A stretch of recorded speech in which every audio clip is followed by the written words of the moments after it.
بسم اللہ الرحمن الرحیم۔ السلام علیکم ورحمۃ اللہ وبرکاتہ۔ امید کرتا ہوں آپ سب خیریت سے ہوں گے۔ اللہ رب العزت اس کائنات کے خالق مالک رازق ہیں اور کائنات کی ہر چیز اللہ رب العزت کے قبضہ قدرت میں ہے۔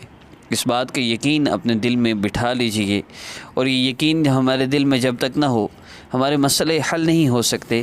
اور وہ یقین کیا ہے؟ وہ یقین یہ ہے کہ ہمارے مسائل کو حل کرنے والی ذات صرف اللہ رب العزت کی ذات ہے۔ عزت دینے والی ذات، ذلت دینے والی ذات، زندگی دینے والی ذات اور موت دینے والی ذات اللہ رب العزت کی ذات ہے۔ اللہ رب العزت عزت ذلت کے مالک ہیں، زندگی موت کے مالک ہیں، نفع نقصان کے مالک ہیں، صحت بیماری کے مالک ہیں۔ اللہ رب العزت کا امر ہو، اللہ رب العزت کا فیصلہ ہو تو ہی مسائل حل ہوتے ہیں، تو ہی پریشانیاں دور ہوتی ہیں، تو ہی فقر اور تنگ دستی دور ہوتی ہے۔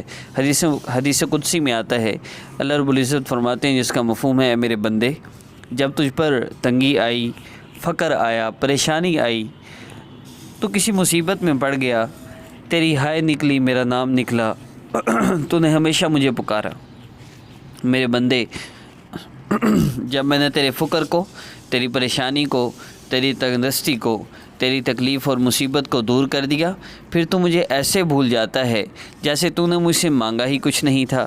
اے میرے بندے، میں ہمیشہ تیرے ساتھ بھلائیاں کرتا رہا، تو ہمیشہ میرے ساتھ برائیاں کرتا رہا۔ اللہ رب العزت کے احسانات ہیں، ہم دن میں 23,000 مرتبہ سانس لیتے ہیں۔ اللہ رب العزت کی کتنی بڑی نعمت ہے، کبھی بھی اس سانس میں رکاوٹ نہیں آتی۔ ہم سارا دن دیکھتے ہیں، کبھی بھی آنکھوں کی بینائی ختم نہیں ہوتی۔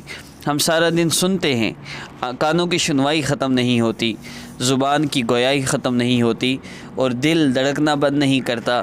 ہم سوتے ہیں، ہمارے کان سو جاتے ہیں، ہماری آنکھیں بند ہو جاتی ہیں، وہ سو جاتی ہیں، لیکن ہمارا دل بند نہیں ہوتا۔ یہ بھی اللہ رب العزت کی ایک نعمت ہے، اللہ رب العزت کی ایک رحمت ہے۔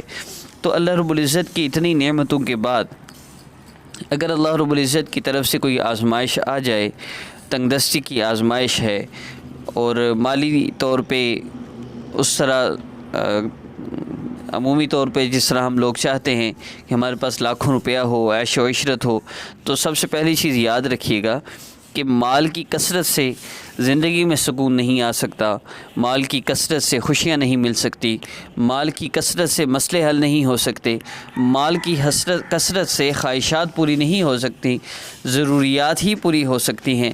اور یاد رکھیے کہ دنیا ضروریات کے پورے کرنے کی جگہ ہے، خواہشات کے پیچھے چلنے کی جگہ نہیں ہے، اور ضروریات میں بھی وہ ضروریات جن کے بغیر گزارا نہ ہو۔ مال کی کثرت سے مسئلے حل نہیں ہو سکتے، مسئلے تو حل ہوں گے مال کی برکت سے۔ مال میں اللہ رب العزت برکت عطا فرما دے تو تھوڑے پہ بھی گزارا ہو جاتا ہے۔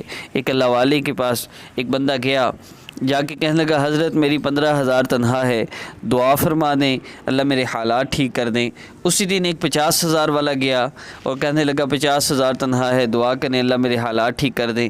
اور اسی دن 1,00,000 تنخواہ والا بھی گیا اور جا کے کہہ رہا ہے، حضرت حالات بڑے تنگ ہیں، دعا کر دیں، اللہ میرے حالات ٹھیک کر دیں۔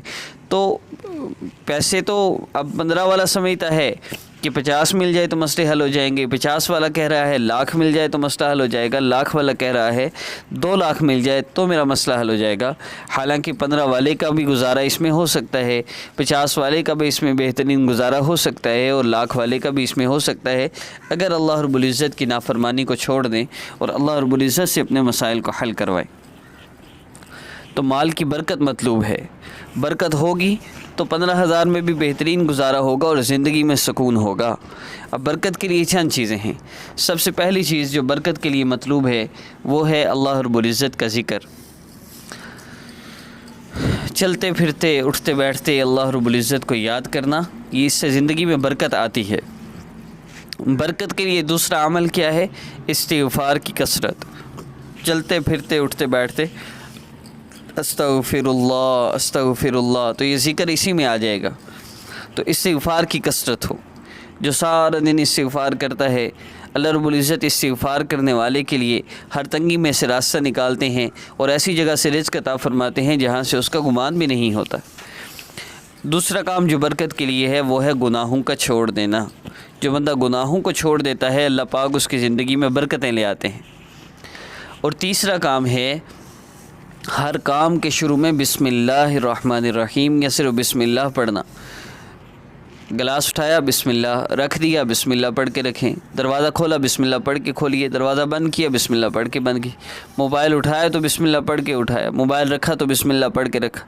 ہر کام میں جس کی بسم اللہ پڑھنے کی نیت، جس کی ترتیب بن گئی، اللہ رب العزت اس کی زندگی میں برکتیں لے آئیں گے اور اس کے سارے مسئلے حل ہو جائیں گے۔ اللہ رب العزت سے دعا ہے اللہ پاک ہم سب کی ساری پریشانیوں کو دور فرما دیں۔ بہت سے لوگ ہیں جنہوں نے ان اعمال کو اپنا لیا، اپنی زندگی کو بدل لیا، گناہوں کو چھوڑ دیا، 100% اللہ رب العزت کی نافرمانی سے توبہ کر لی، نماز کا اہتمام کرتے رہے اور استغفار کرتے رہے اور ہر کام بسم اللہ پڑھ کے کیا، اور اللہ رب العزت نے پھر ان کی زندگیوں میں برکتیں لائی اور بڑے بڑے واقعات ہیں اللہ پاک نے۔ لیکن یاد رکھیے گا کہ دنیا کی وسعتیں ہونا یہ کوئی ضروری نہیں ہے، اصل ہے جو موجود ہے اس میں سکون مل جانا، یہ سکون نہیں ہے آج زندگیوں میں۔ اللہ پاک ہم سب کو سکون اور خیر و عافیت والی زندگی عطا فرمائے۔ السلام علیکم ورحمۃ اللہ وبرکاتہ۔